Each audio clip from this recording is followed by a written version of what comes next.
कि फिर से आ गई। अब ईवीएम को दोष देना तो बेकार होगा, मायावती को दोष देना बेकार होगा, क्योंकि इस विश्लेषण में हम तय करेंगे जिम्मेदारियां कि कहां क्या गलत रहा।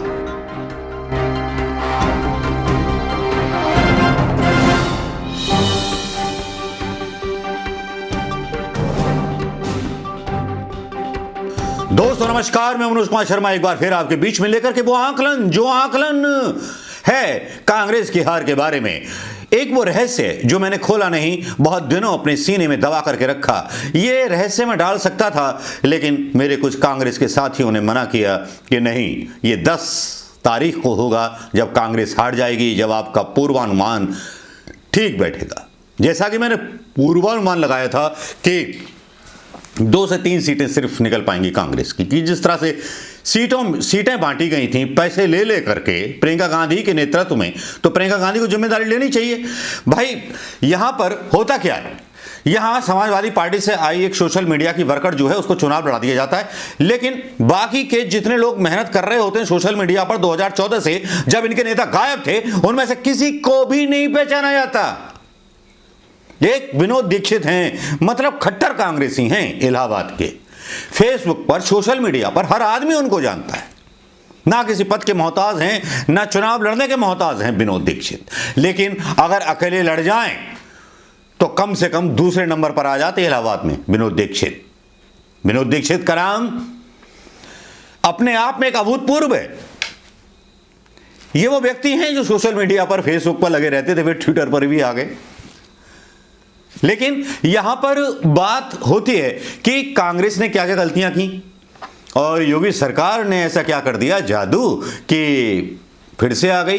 अब ईवीएम को दोष देना तो बेकार होगा, मायावती को दोष देना बेकार होगा, क्योंकि इस विश्लेषण में हम तय करेंगे जिम्मेदारियां कि कहां क्या गलत रहा। दोस्तों जब प्रियंका गांधी आई, शुरुआत की हिस्ट्री से शुरू करता हूं, फिर अंत तक आपको ले चलूंगा। आज पूरे विश्लेषण की कहानी अगर एक एक बात सुननी है तो पूरा वीडियो देखेगा। अदरवाइज अगर आप सच्चे कांग्रेसी नहीं हैं, सच्चे राजनीतिज्ञ नहीं हैं, या सच्चे भाजपाई नहीं हैं जो मेरे आकलन को गलत ठहरा सकें, तब मुझे बताइएगा कि हां मैं यहां गलत था। प्रियंका गांधी आई, एक बड़ा पटाखा, बड़ा बम फूटने वाला था उत्तर प्रदेश में। सबको अंदेशा था कि प्रियंका गांधी आने के बाद कांग्रेस की स्थिति सुधर जाएगी।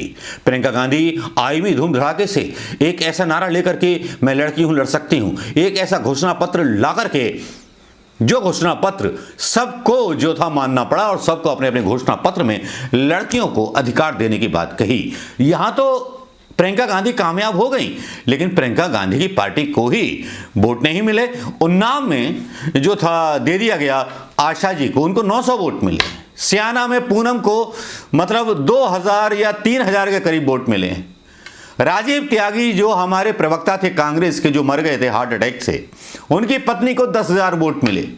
पहले पंकज सिंह पंखुड़ी यादव के खिलाफ जो चौथे नंबर पे रहीं, 11,000 वोट पाकर के 1,80,000 वोटों से जीते। और गाजियाबाद में जीते सुनील शर्मा, वो 2,20,000 के करीब भारतीय जनता पार्टी के वो जीत गए। अब यहां से तय हो जाती है शुरू। समाजवादी पार्टी पर आरोप लग रहा है कि उसके यादव वोट ही उसको नहीं मिले, लेकिन समाजवादी को भी मिले, सब कुछ मिला। लेकिन भारतीय जनता पार्टी के संसाधनों पर अगर गौर करें तो भारतीय जनता पार्टी के संसाधन भी बड़ी मजबूत ढंग से लड़ रहे थे, चाहे कलेक्टर हो, डीएम हो, पूरी प्रशासनिक इकाइयां हों, वो सब लगी हुई थी। लेकिन इतने सारे वोट कैसे ले आए? अगर ईवीएम गड़बड़ होती तो मायावती का वोट बैंक मायावती को क्यों पड़ा, बीएसपी को क्यों पड़ा? इलेक्शन कमीशन की वेबसाइट पर जाइए आप और वहां देखिए कि बीएसपी ने कितने वोट भारतीय जनता पार्टी के काटे। मायावती आज भी अपने पिछड़े समाज की, अपने दलित समाज की एक छत्र नेता हैं। बिजनौर में, पश्चिमी उत्तर प्रदेश में कहीं कहीं तो 40,000, 50,000, 60,000, 10,000, 20,000 तीसरे नंबर पर रही बहुजन समाजवादी पार्टी। और कांग्रेस के पैराशूट वाले वो लोग जो उतारे गए थे प्रियंका गांधी की टीम के द्वारा, वो 900, 2000, 3000, बस 2 कैंडिडेट आए, पंखुड़ी यादव और स्वर्गीय श्री राजीव त्यागी जी की पत्नी। ये आसार तभी नजर आने लगे थे जब से संदीप सिंह नाम का एक जंतु प्रियंका गांधी की टीम में शामिल हो गया था या किया गया था। इस पर आरोप लगाए गए बहुत बड़े आरोप लगाए गए। इसने टिकट बेचने की कोशिश की और यह कहा 10 लाख या 15 लाख हमें दो, तब सेटिंग होगी तो आपको हम टिकट दिलवा देंगे। रेखा शर्मा है इसकी गवाह, शिकारपुर से जो लड़ने वाली थी बुलंदशहर के। हरिओम दुबे एक और पीड़ित का नाम, जो मेरी जानकारी में डिवाइस है। 1 साल से यह व्यक्ति मेहनत कर रहा था, लाखों रुपए बर्बाद कर दिए इसने अपने प्रचार में कांग्रेस के लिए। अंत समय में क्या किया, इनका नाम चर्चा में भी आया था टीवी में। अंत समय में क्या हुआ, बंदे को टिकट नहीं मिला। उस आदमी को टिकट मिला जो सतीश शर्मा, जो पूर्व मिनिस्टर रह चुके हैं, उनकी किसी रिश्तेदार को। क्या ऐसा होना चाहिए एक कार्यकर्ता की मेहनत को अनदेखा कर दिया गया? अजय कुमार लल्लू को मैंने फोन किया, कम से कम 25 से 30 सीटें जीत सकते थे। कुछ ब्राह्मणवादी नेताओं से मेरा वास्ता हुआ था, या तो राजनीति में आओ मत, और राजनीति में आओ तो एथिक्स यूपी की जनता की समझ में नहीं आएंगे। क्यों नहीं आएंगे वो आगे समझाऊंगा, पहली बात पूरी कर लेता हूं। जिस तरह से हरिओम दुबे को बोल दिया गया, हरिओम दुबे पूरी तरह से तैयार हो गए, करने लगे, और धीरज गुजर या सब ने आश्वासन दे दिया था। और अजय कुमार लल्लू को जब बोला गया कि 25 लोग जो हैं आने वाले हैं, ब्राह्मण मतलब समाज से आते हैं और वो आपकी सहायता करने चाहते हैं, मैं उनकी पहचान नहीं खोलूंगा यहां पर। उनमें से कुछ बीजेपी के लोग थे, कुछ समाजवादी पार्टी के लोग थे, जो कांग्रेस के प्रियंका गांधी के मिशन से इतने प्रभावित हो गए थे कि जुड़ना चाहते थे, ब्राह्मणों का नेतृत्व चाहते थे। लेकिन अजय कुमार लल्लू तो मायावती का अपने आप को एक तरह से रिप्लेसमेंट समझ बैठे थे। वो बोले मुझसे ऐसा तो नहीं हो सकता। तब से भैया हमने भी बात करनी बंद कर दी। कौन से हम पदाधिकारी ठहरे कांग्रेस के, या कौन सा हम कांग्रेस में जाना पहचाना चेहरा है? अरे अपना यूट्यूब वीडियो डालते हैं, अपनी रोजी रोटी के लिए थोड़ा बहुत कमा लेते हैं भाई, बाकी तो हम भिखारी हैं। जॉब करते हैं, 2-3 लाख रुपए कमा लेते हैं महीने के, हमें क्या जरूरत है इस यूट्यूब वीडियो को बनाने की? केवल इसलिए कि लोकतंत्र बच सके, केवल यही उम्मीद में डालते हैं वीडियो। राजीव गांधी प्रियंका गांधी या राहुल गांधी का वीडियो डालते हैं, कांग्रेस वाले लोग उसको पसंद नहीं करते, इनकी सोशल मीडिया की टीम पसंद नहीं करती। बहुत सारे ऐसे लोग हैं जो कांग्रेस को सपोर्ट करते हैं यूट्यूब चैनल्स पर, लेकिन इनका सोशल मीडिया उसको ना तो मतलब प्रमोट करता है, ना उसको शेयर करता है। यह है कांग्रेस पार्टी जो जीतने का दावा कर रही है। और दूसरी तरफ केजरीवाल जो अब खतरा बनने वाला है, खैर वो एक अलग वीडियो हो सकता है, उसकी सोशल मीडिया बहुत एक्टिव है। यहां पे तो मतलब खानदानी रईस बिठा दिए गए हैं कांग्रेस में। हां, तो मैं क्या कह रहा था, मैं ये कह रहा था कि अजय कुमार लल्लू, धीरज गुजर, संदीप चौधरी, रोहन गुप्ता, गौरव पांधी, और ये वो लोग जिनको पैसे मिलते हैं कांग्रेस से, और वो ऐसे यूट्यूब चैनल्स जो प्रचार करते हैं, चुने हुए लोग जो कमीशन बांटते हैं, और टिकटों में भी कमीशन खाने की योजना थी। रेखा शर्मा को टिकट नहीं दिया गया, और यहीं से कांग्रेस के पतन की शुरुआत हो गई। प्रियंका गांधी के आने से जो 7 सीटें थीं वो भी खत्म हो गई। अब क्यों खत्म हुई, अब मैं बताता हूं आपको इसका राज। प्रियंका गांधी ने नारा दिया, मैं लड़की हूं, लड़ सकती हूं। भारतीय जनता पार्टी घबरा गई इस नारे से, प्रियंका गांधी के एक्शन से घबरा गई भारतीय जनता पार्टी, प्रियंका गांधी की शब्दावली से और भाषण से घबरा गई भारतीय जनता पार्टी। लेकिन वो लोग ऐसे कौन से चोर हैं जिन्होंने प्रियंका गांधी को यूपी से बाहर निकाल करके बाहर के प्रचारों में लगा दिया? और इसी बीच भारतीय जनता पार्टी ने अपनी व्हाट्सएप यूनिवर्सिटी पर एक परसेप्शन फैला दिया कि ये तो रहेंगी नहीं, ये तो बड़ी नेता हैं, अगर इतनी हिम्मत होती तो मुख्यमंत्री पद का चुनाव लड़ती। बस यहीं से परसेप्शन बदलना शुरू हो गया कांग्रेस के खिलाफ। और जो अखिलेश यादव को वोट नहीं देना चाहते थे, क्योंकि कांग्रेस के पास कोई मुख्यमंत्री का चेहरा नहीं था।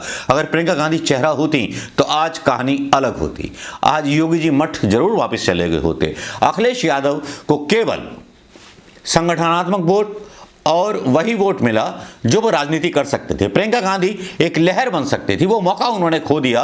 और उन नेताओं ने, जिन्होंने राजनीतिक सलाहकारों ने उनको सलाह दी कि आप बाहर निकलो, आपका तो भविष्य, आप तो प्रधानमंत्री का मतलब मटेरियल हो, ऐसी हवा भरी।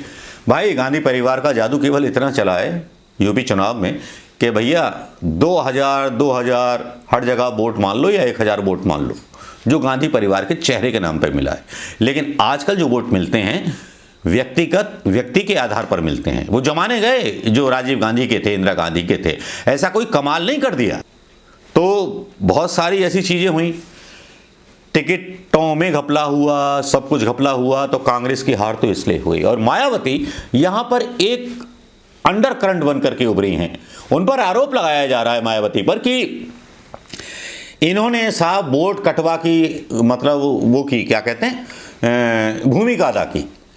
लेकिन मैं आपको सही बताऊं तो यह है कि अगर मायावती का वोट ट्रांसफर अगर बीजेपी को हो जाता, क्योंकि बीजेपी को ट्रांसफर हो रहा है क्योंकि वो भी हिंदू वोट है, तो समाजवादी पार्टी का सफाया हो जाता। मायावती को गलत आंका। मायावती ने इंतजार किया था प्रियंका गांधी का कि गठबंधन की घोषणा कर लें या कुछ कर लें, लेकिन प्रियंका गांधी इसके लिए तैयार नहीं हुई। एक ऐसी राजनीतिक भूल हुई। अपने ये कहा जा रहा है, सुप्रिया श्रीनाथ का एक इंटरव्यू देख रहा था, ये कहा जा रहा है कि साहब न्यायपालिका तक हमने खड़ी कर दी हर विधानसभा सीट में। अरे जिन लोगों को लगाया था आपने प्रचार करने के लिए, उन्हीं को आपने टिकट नहीं दिए, तो तुम्हारी ये दुर्गति हो गई कि 0.6% आपको मिला है। तो जिम्मेदारी किसकी बनती है? राहुल गांधी तो तटस्थ रहा हमारा बाबा, उसको तो कोई मतलब नहीं है भोले बाबा को। लेकिन अब जिम्मेदारी प्रियंका गांधी ले, उनकी टीम ले। ये जो G23 में बैठे हैं और CWC वाले बैठे हैं जिन्होंने राय दी थी, ये बताएं। सीधी सी बात है, मायावती अंडर करंट रही, उन्होंने बीजेपी के ही वोट काटे हैं। मायावती पर कोई ये आरोप लगाए कि उन्होंने समाजवादी पार्टी के वोट काट लिए या कांग्रेस के वोट काट लिए, क्योंकि कांग्रेस जो थी खुद ही गठबंधन करके मायावती के साथ उनको एक दलित नेता का बड़ा चेहरा बना चुके हैं। आपको याद होगा किसी भी कोरोना काल में कोई नहीं दिखाई दिया, अखिलेश यादव भी नहीं दिखाई दिए, केवल 3 महीने पहले आए प्रियंका गांधी दिखाई दी, कांग्रेस के श्रीनिवास दिखाई दिए, राहुल गांधी दिखाई दिए। तो ऐसा क्या हो गया? भले ही मीडिया उनके साथ है, लेकिन कांग्रेस अगर कहीं चूकती है तो कौन वो लोग हैं जो इसके जिम्मेवार हैं? मजे की बात तो वही है, फिर दोहरानी पड़ रही है। प्रियंका गांधी और राहुल गांधी के ऊपर वीडियो डाल दो तो वो चलते ही नहीं है बहुत सारे यूट्यूबर्स के। कुछ चुने हुए लोग हैं, पाले हुए भिकमंगे चैनल के पत्रकार, जिनको पाला हुआ है बस वही चल रहे हैं, तो चलते रहेंगे।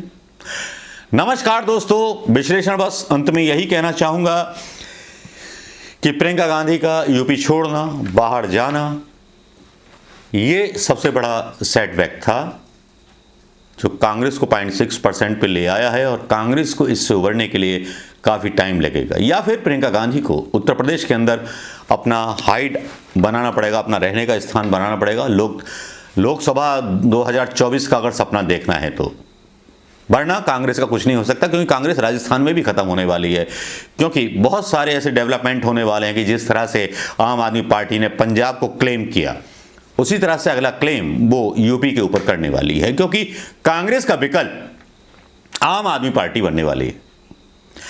आंकड़न में मैं गलत हो सकता हूं, लेकिन कितना सही हूं कितना गलत हूं अपने कमेंट्स के जरिए जरूर बताइएगा दोस्तों, कि कहां कहां गलती थी, क्या क्या गलती थी। और भारतीय जनता पार्टी की सीटें कम हुई हैं, इस पर मीडिया को सवाल करना चाहिए था, लेकिन मीडिया तो भारतीय जनता पार्टी के हाथों बिका हुआ है, तो वो सवाल क्यों करेगा?